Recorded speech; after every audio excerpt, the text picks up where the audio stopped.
ലോകകപ്പ് ഫുട്ബോളിൽ ആദ്യ ജയം മെക്സിക്കോക്ക്. മെറ്റ പണിമുടക്കി. ഫേസ്ബുക്കും ഇൻസ്റ്റഗ്രാമും പ്രവർത്തനരഹിതം. സംസ്ഥാനത്ത് ശിഖലയും മസ്തിഷ്കജ്വരവും ഉൾപ്പെടെ പകർച്ചവ്യാധികൾ പടരുന്നു.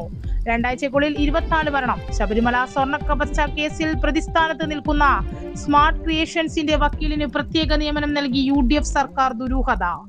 ബസ് പദ്ധതിയിൽ 3 വൈദ്യുത പദ്ധതികൾ അടുത്ത മാർച്ചിന് മുമ്പ് കമ്മീഷൻ ചെയ്യും.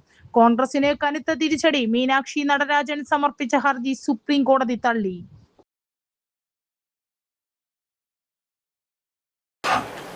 നമസ്കാരം, ആസാദി നൈറ്റ് എഡിഷനിലേക്ക് ഏവർക്കും സ്വാഗതം. വിശദമായ വാർത്തകളിലേക്ക് കടക്കാം. മെറ്റ പണിമുടക്കി. ഫേസ്ബുക്കും ഇൻസ്റ്റഗ്രാമും പ്രവർത്തനരഹിതം. മെറ്റ പ്ലാറ്റ്ഫോമുകളായ ഫേസ്ബുക്കിന്റെയും ഇൻസ്റ്റഗ്രാമിന്റെയും പ്രവർത്തനത്തിൽ തടസ്സം നേരിടുന്നു. രാത്രി 7 കൂടിയാണ് വ്യാപകമായി പ്രവർത്തനരഹിതമായത്. എന്താണ് ഇത്തരം ഒരു തടസ്സത്തിന് കാരണമെന്ന് മെറ്റയുടെ ഭാഗത്തു നിന്നും ഔദ്യോഗികമായ പ്രതികരണം ഉണ്ടായിട്ടില്ല.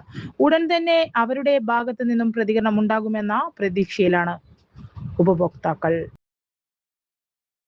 ശബരിമല സ്വർണ്ണക്കവർച്ച കേസിൽ പ്രതിസ്ഥാനത്ത് നിൽക്കുന്ന സ്മാർട്ട് ക്രിയേഷൻസിന്റെ വക്കീലിന് പ്രത്യേക നിയമനം നൽകി UDF സർക്കാർ ദുരൂഹത. ശബരിമല സ്വർണ്ണക്കവർച്ച കേസിൽ പ്രതിസ്ഥാനത്ത് നിൽക്കുന്ന സ്മാർട്ട് ക്രിയേഷൻസിന്റെ വക്കീലിനെ ദേവസ്വം വകുപ്പിന്റെ പ്രത്യേക അഭിഭാഷകനാക്കി UDF സർക്കാർ. അഡ്വക്കേറ്റ് KB പ്രദീപിനെയാണ് ഹൈക്കോടതിയിലെ സ്പെഷ്യൽ ഗവൺമെന്റ് പ്ലീഡറായി നിയമനം ലഭിച്ചത്.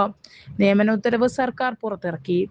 സ്വർണ്ണക്കവർച്ചയിൽ കോൺഗ്രസ് നേതാക്കളും ബന്ധം ദുരൂഹമായി തുടരുമ്പോഴാണ് ഈ നിയമനവും. ഇതുവരെ സീനിയർ ഗവൺമെന്റ് പ്ലീഡർ മാത്രമേ ദേവസ്വം വകുപ്പിനുണ്ടായിരുന്നുള്ളൂ. പ്രദീപിന് സ്പെഷ്യൽ ഗവൺമെന്റ് പ്ലീഡർ പദവി സർക്കാർ പ്രത്യേകമായി നൽകുകയായിരുന്നു. ശബരിമലയിലെ ദ്വാരപാലക ശില്പപാളികളിലെയും ശ്രീകോവിലിന്റെ വാതിൽപ്പടിയിലെയും സ്വർണം കവർന്ന കേസിൽ ഉണ്ണികൃഷ്ണൻ പോറ്റിയുമായി ബന്ധമുള്ള സ്ഥാപനമാണ് സ്മാർട്ട് ക്രിയേഷൻസ്. ഉണ്ണികൃഷ്ണൻ പോറ്റി ചെന്നൈയിലെ ഈ സ്ഥാപനത്തിൽ കൊണ്ടുപോയാണ് പാളികളെ സ്വർണം നീക്കിയത്. സ്വർണം പൂശാനായി ശരിയായ സാങ്കേതിക വിദ്യയല്ല സ്മാർട്ട് ക്രിയേഷൻസ് ഉപയോഗിച്ചതെന്ന് കോടതി വ്യക്തമാക്കിയിരുന്നു.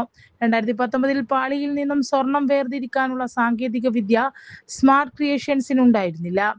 ശബരിമലയിൽ നിന്നും മോഷ്ടിച്ച സ്വർണം മറ്റു ക്ഷേത്രങ്ങളിൽ കൊടിമരം പൂശാനും നവീകരണത്തിനും ഉപയോഗിച്ചെന്ന് smart creations CEO Pankaj Bhandari പ്രത്യേക അന്വേഷണ സംഘത്തിന് മൊഴി നൽകിയിട്ടുണ്ട്.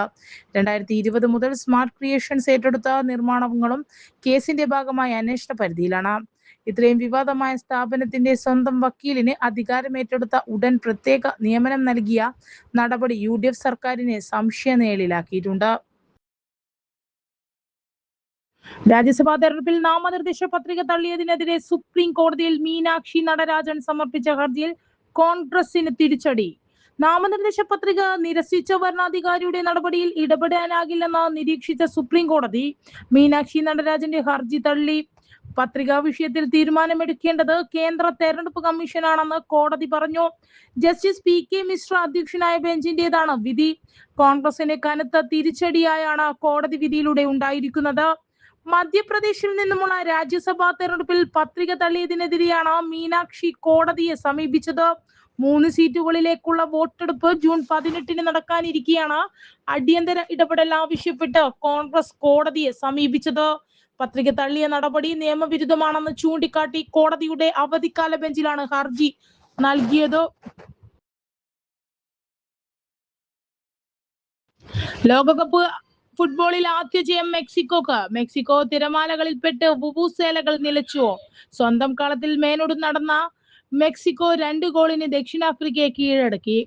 സൗദി പ്രോ ലീഗിലെ ഗോളിയടിക്കാരനായ യൂലിയൻ കിനോസിന്റെ കരുത്തുറ്റ വലംകാലിടയിൽ തകർന്നുപോയ ആഫ്രിക്കയെ റൗൾ ഹിമിനസിന്റെ ഗോളിൽ മെക്സിക്കോ തീർത്തു കളഞ്ഞു. 80,824 ആരാധകരുടെ ആരവത്തിൽ കുലുങ്ങിയ അസ്തേക സ്റ്റേഡിയത്തിൽ നിന്നും 2 ഗോളിന്റെ തോൽവിക്കൊപ്പം 2 ചുവപ്പുകാടിന്റെ വേദനയുമായാണ് ദക്ഷിണാഫ്രിക്ക തിരിച്ചു കയറിയത്. ഗ്രൂപ്പ് എയിൽ ജയത്തോടെ മെക്സിക്കോയുടെ തുടക്കം. ആദ്യ ഗോൾ 9 മിനിറ്റിൽ. 2006 ശേഷം ഒരു ഉദ്ഘാടന മത്സരത്തിലെ വേഗമേറിയ ഗോൾ. രണ്ടാം മത്സരത്തിൽ കരുത്തരായ ദക്ഷിണ കൊറിയയ്ക്ക് ചെക്ക് റിപ്പബ്ലിക്കിനെതിരെ തകർപ്പൻ ജയം.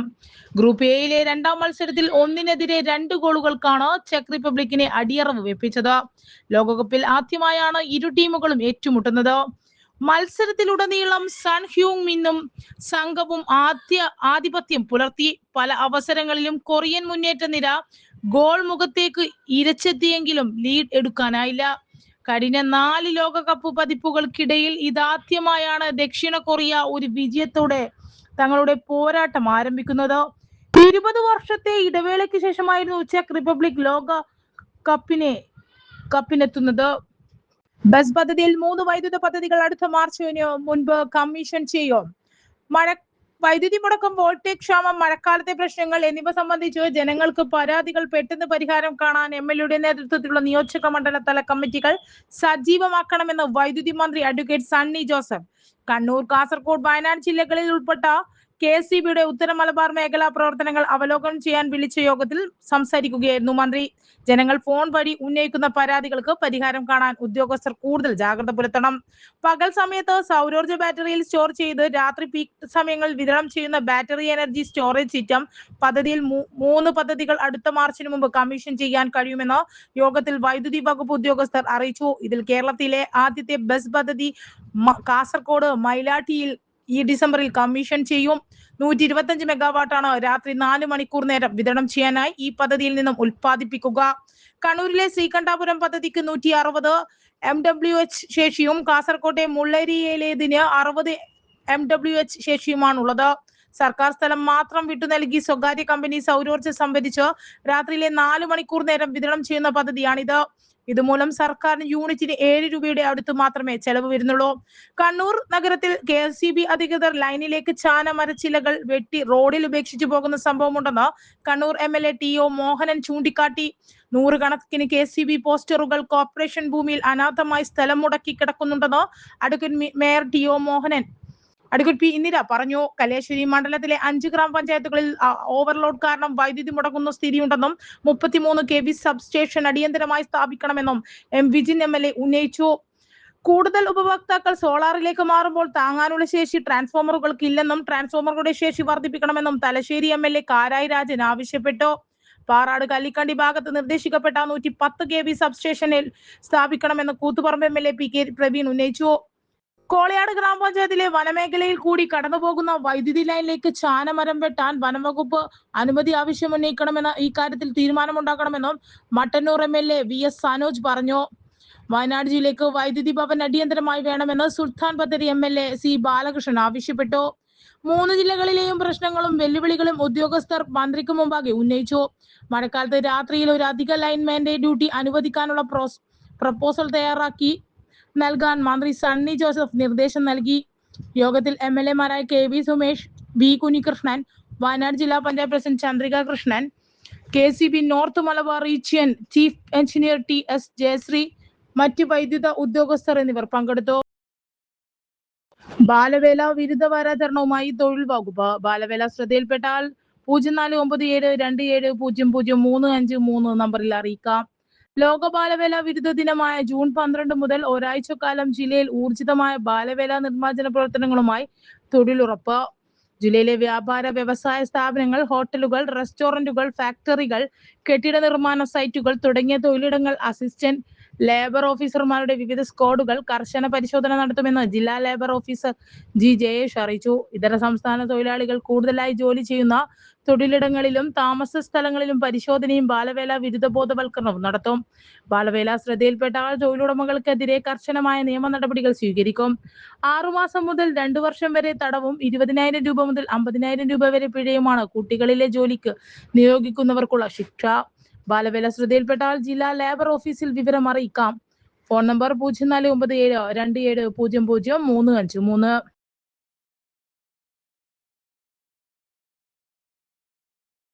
സംസ്ഥാനത്ത് ഷിഗല്ലയും മസ്തിഷ്ക ജ്വരവും ഉൾപ്പെടെ പകർച്ചവ്യാധികൾ പടരുന്നു.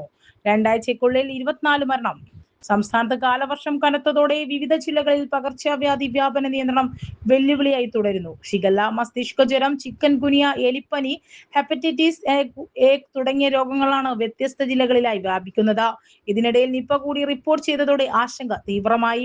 ആരോഗ്യ വകുപ്പിന്റെ കണക്കുകൾ പ്രകാരം ജൂൺ 1 മുതൽ ഇതുവരെ വിവിധ പകർച്ചവ്യാധികൾ ഇടിപെട്ട് 24 പേർ മരണപ്പെട്ടു. ഇതുകൂടാതെ പകർച്ചവ്യാധി മൂലമെന്ന് സംശയിക്കുന്ന 12 മരണങ്ങളും റിപ്പോർട്ട് ചെയ്തിട്ടുണ്ട്. ഔദ്യോഗിക വിവരങ്ങൾ പ്രകാരമുള്ള കണക്കുകൾ മാത്രമാണിത്. നിപ ബാധിച്ച വ്യക്തി തീവ്ര പരിചരണ വിഭാഗത്തിൽ തുടരുകയാണ്. ഇതിനിടെ രോഗം സ്ഥിരീകരിച്ചിട്ട് റിപ്പോർട്ട് ആരോഗ്യമന്ത്രി അറിഞ്ഞില്ലെന്ന വാർത്ത പുറത്തെത്തി. പൂനെയിലെ വൈറോളജി ഇൻസ്റ്റിറ്റ്യൂട്ടിൽ രോഗസ്ഥിരീകരണം നടന്നത് ജില്ലാ കളക്ടർ പ്രഖ്യാപിച്ചിട്ടും ഫലം വന്നില്ലെന്ന പ്രതികരണമാണ് ആരോഗ്യമന്ത്രിയിൽ നിന്നും ഉണ്ടായത്. പ്രതിരോധ സംവിധാനങ്ങളുടെ ഏകോപനത്തിലെ വീഴ്ച പകർച്ചവ്യാധികളുടെ വ്യാപനത്തിനൊപ്പം ആശങ്ക വർദ്ധിപ്പിക്കുന്ന സാഹചര്യമായി. വില്ലനായി ഇൻഫ്ലുവൻസയും. ഈ മാസം പകർച്ചവ്യാധികൾ മൂലമുണ്ടായ മരണങ്ങളിൽ ഏറ്റവും കൂടുതൽ ഇൻഫ്ലുവൻസ മൂലമാണ്. 529 പേർക്ക് രോഗം ബാധിച്ചതിൽ 7 പേർ മരണപ്പെട്ടു. സാധാരണ മഴക്കാല പടർച്ചയാണെങ്കിലും ഇൻഫ്ലുവൻസയും ജീവനെടുക്കുന്ന സാഹചര്യമാണ്. ചിക്കൻ ഗുനിയ കേസുകളും കേരളത്തിൽ കുതിച്ചുയരുകയാണ്. ഈ മാസം 617 പേർക്ക് രോഗം സ്ഥിരീകരിച്ചു. ഇതുവരെ 3 മരണങ്ങൾ ഔദ്യോഗികമായി സ്ഥിരീകരിച്ചു. കൂടാതെ 2161 പേർ ചിക്കൻ ഗുനിയ ലക്ഷണങ്ങളോടെ ചികിത്സയിലാണ്. എലിപ്പനിയും ഹെപ്പറ്റൈറ്റിസ് എയും മഴയ്ക്കൊപ്പം വർധന രേഖപ്പെടുത്തിയിട്ടുണ്ട്. ഈ മാസം എലിപ്പനി 88 കേസുകൾ ഉണ്ടായി. ഹെപ്പറ്റൈറ്റിസ് എ 265 കേസുകളും റിപ്പോർട്ട് ചെയ്യപ്പെട്ടു. ഈ രോഗങ്ങൾ ബാധിച്ചു 2 പേർ വീതം മരണപ്പെട്ടു. സംസ്ഥാനത്ത് പകർച്ചവ്യാധികൾ പടരുന്ന പശ്ചാത്തലത്തിൽ പ്രതിരോധ പ്രവർത്തനങ്ങൾ ഊർജിതമാക്കിയതായി ആരോഗ്യമന്ത്രി കെ മുരളീധരൻ ആവർത്തിച്ചു. നിലവിൽ സ്ഥിതിഗതികൾ നിയന്ത്രണ വിധേയമാണെന്ന് മന്ത്രി അവകാശപ്പെട്ടു. ആരോഗ്യവകുപ്പിന്റെയും തദ്ദേശ സ്വയംഭരണ സ്ഥാപനങ്ങളുടെയും നേതൃത്വത്തിൽ പകർച്ചവ്യാധി ബാധിത പ്രദേശങ്ങളിൽ ബോധവൽക്കരണവും നിയന്ത്രണ നടപടികളും തുടരുന്നു. ആരോഗ്യവകുപ്പ് മുന്നറിയിപ്പ് പകർച്ചവ്യാധികൾ തടയുന്നതിനായി വ്യക്തി ശുചിത്വവും പരിസര ശുചിത്വവും പാലിക്കണമെന്ന് അധികൃതർ അഭ്യർത്ഥിച്ചു. തിളപ്പിച്ചാറ്റിയ വെള്ളം മാത്രം കുടിക്കുകയും ആഹാര പദാർത്ഥങ്ങൾ അടച്ചു സൂക്ഷിക്കുകയും കൊതുകു നശീകരണ പ്രവർത്തനങ്ങളിൽ പങ്കാളിയാവുക എന്നിവ ശ്രദ്ധിക്കണം. രോഗലക്ഷണങ്ങൾ കണ്ടാലുടൻ സ്വയം ചികിത്സ ഒഴിവാക്കി തൊട്ടടുത്തുള്ള ആരോഗ്യ കേന്ദ്രത്തിൽ ചികിത്സ തേടണമെന്നും അറിയിച്ചു. നിപ ബാധിതന്റെ ആരോഗ്യനില ഗുരുതരം. കോഴിക്കോട് ആശങ്ക ശക്തം. കോഴിക്കോട് മെഡിക്കൽ കോളേജ് ആശുപത്രിയിൽ നിപ ബാധിച്ച് ചികിത്സയിൽ ഉള്ള രാമനാട്ടുകര സ്വദേശിയുടെ നില അതീവ ഗുരുതരം. ഐസൊലേഷൻ വാർഡിൽ വെന്റിലേറ്ററിലാണ് യുവാവ്. പ്രതിരോധ പ്രവർത്തനങ്ങളിലേക്കുള്ള മെല്ലെപ്പോക്കിൽ ജില്ല കടുത്ത ആശങ്കയിലുമാണ്. രോഗബാധിതനായ യുവാവ് മെയ് 30 മുതൽ ജൂൺ 10 വരെ പോയ സ്ഥലങ്ങളുടെ റൂട്ട് മാപ്പും പുറത്തുവിട്ടു. പ്രധാനമായും ആശുപത്രികളിൽ തന്നെയാണ് യുവാവ് പോയിട്ടുള്ളത്. അതിവിപുലമായ സമ്പർക്ക പട്ടികയിലാണ് പുറത്തു വന്നിട്ടുള്ളത്. 58 പേർ ആരോഗ്യ പ്രവർത്തകരാണ്. 14 ബന്ധുക്കളും 5 സുഹൃത്തുക്കളും സമ്പർക്ക പട്ടികയിലുണ്ട്. സമ്പർക്ക പട്ടികയിലുള്ളവരിൽ 2 പേർ അതീവ അപകട സാധ്യത വിഭാഗത്തിലും 13 പേർ അപകട സാധ്യത വിഭാഗത്തിലും 62 പേർ കുറഞ്ഞ അപകട സാധ്യത വിഭാഗത്തിലുമാണ്. പ്രാഥമിക സമ്പർക്ക പട്ടികയിലുള്ളവർ ക്വാറന്റൈനിലാണെന്ന് ജില്ലാ കളക്ടർ MS മാധവിക്കുട്ടി കഴിഞ്ഞ ദിവസം അറിയിച്ചിരുന്നു. നിപ സ്ഥിരീകരിച്ചിട്ടും ആരോഗ്യവകുപ്പിന്റെ പ്രതിരോധ പ്രവർത്തനങ്ങൾ പാളുന്നതിൽ വിമർശനവും ശക്തമാണ്. പൂനെ ദേശീയ വൈറോളജി ഇൻസ്റ്റിറ്റ്യൂട്ടിൽ നിന്നുമുള്ള പരിശോധനാ ഫലം വന്നതുപോലും ആരോഗ്യമന്ത്രി കെ മുരളീധരൻ അറിഞ്ഞിരുന്നില്ല. പരിശോധനാ ഫലം വന്നതായി കോഴിക്കോട് കളക്ടർ വാർത്താ സമ്മേളനത്തിൽ അറിയിച്ചിരുന്നു. പോലും ആരോഗ്യമന്ത്രി അറിഞ്ഞില്ല എന്നത് ജനങ്ങൾക്കിടയിൽ ആശങ്ക വർദ്ധിച്ചിട്ടുണ്ട്. ചെന്നൈയിൽ നിന്നും കൂടുതൽ മരുന്ന് എത്തിക്കുമെന്ന് ആരോഗ്യമന്ത്രി പറഞ്ഞെങ്കിലും എന്നെത്തുമെന്നോ എത്ര സ്റ്റോക്ക് ഉണ്ടെന്നോ വ്യക്തതയില്ല.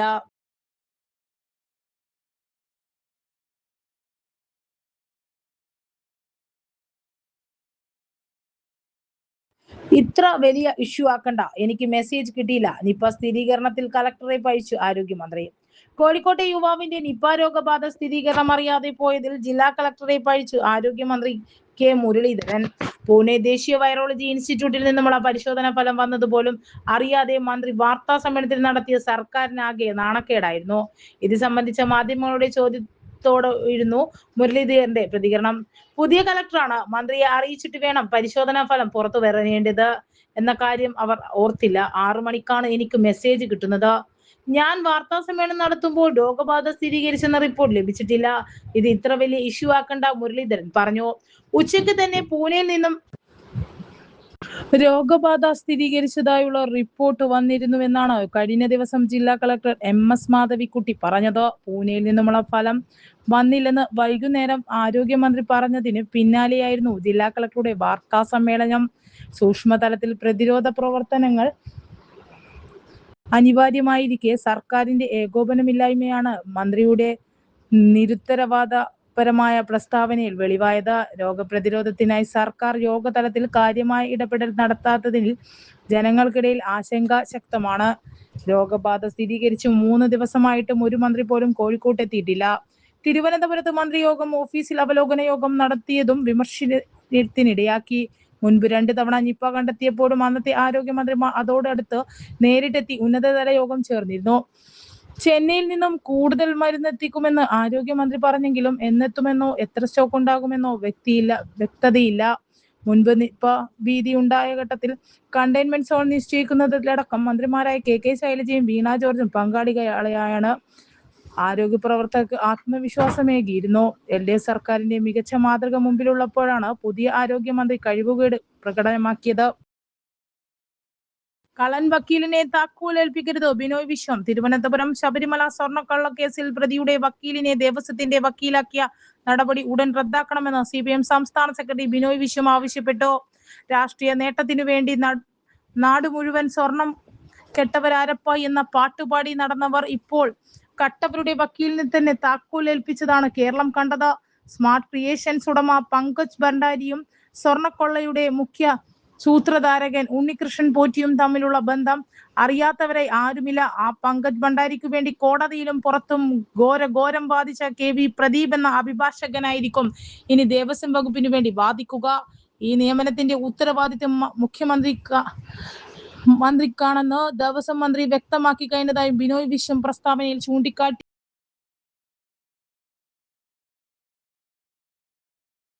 വിജയോത്സവം പട്ടാനൂർ KPC ഹയർ സെക്കൻഡറി സ്കൂളിൽ നടന്ന വിജയോത്സവം വിരമിച്ച ജീവനക്കാർക്കുള്ള ഉപഹാര വിതരണം VK സനോജ് MLA നിർവഹിച്ചു. SSLC+2 ഉന്നതതല വിജയികൾക്കുള്ള കലാകായിക ശാസ്ത്ര പ്രവൃത്തി പരിചയമേളകളിൽ ജില്ലാ സംസ്ഥാന പ്രതിഭകൾക്കുള്ള പുരസ്കാര വിതരണവും കൂടാളി ഗ്രാമപഞ്ചായത്ത് പ്രസിഡന്റ് E സജീവൻ നിർവഹിച്ചു. PTA പ്രസിഡന്റ് PV ആനന്ദബാബു അധ്യക്ഷത വഹിച്ചു. ചടങ്ങിൽ പ്രിൻസിപ്പൽ V ബിന്ദു സ്വാഗതം പറഞ്ഞു. ജില്ലാ പഞ്ചായത്ത് അംഗം റെജി PP, ബ്ലോക്ക് പഞ്ചായത്ത് അംഗം സ്മിത രാമചന്ദ്രൻ, പഞ്ചായത്ത് അംഗം K Manoj, headmistress CP Leena, retired principal AC Manoj, mother PTA president V Bindu, Sreekanth Koderi, CK Preetha എന്നിവർ സംസാരിച്ചു.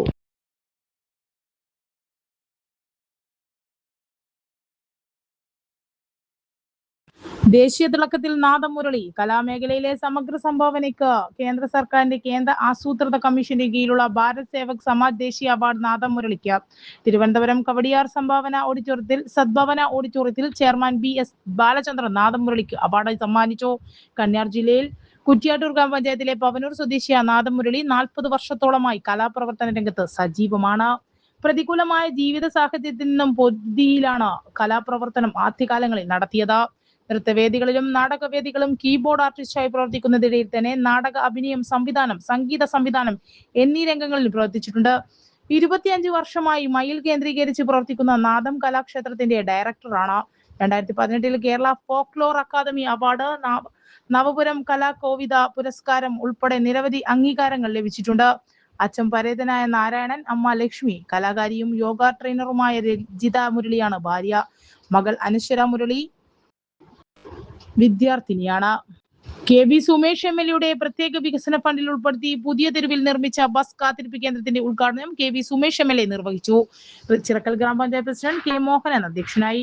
പരിപാടിയിൽ Kannur block panchayat president P Prashanthan, ഗ്രാമപഞ്ചായത്ത് vice president TK Molly, standing committee ചെയർമാൻമാരായ Thodon Mohanan, Sajida Jabbar, block panchayat member Bindu, ward മെമ്പർമാരായ അനിത, സജിൽ, ശ്രീലേഖ, K ലത, KV സതീശൻ, പ്രദീപൻ എന്നിവർ പങ്കെടുത്തു.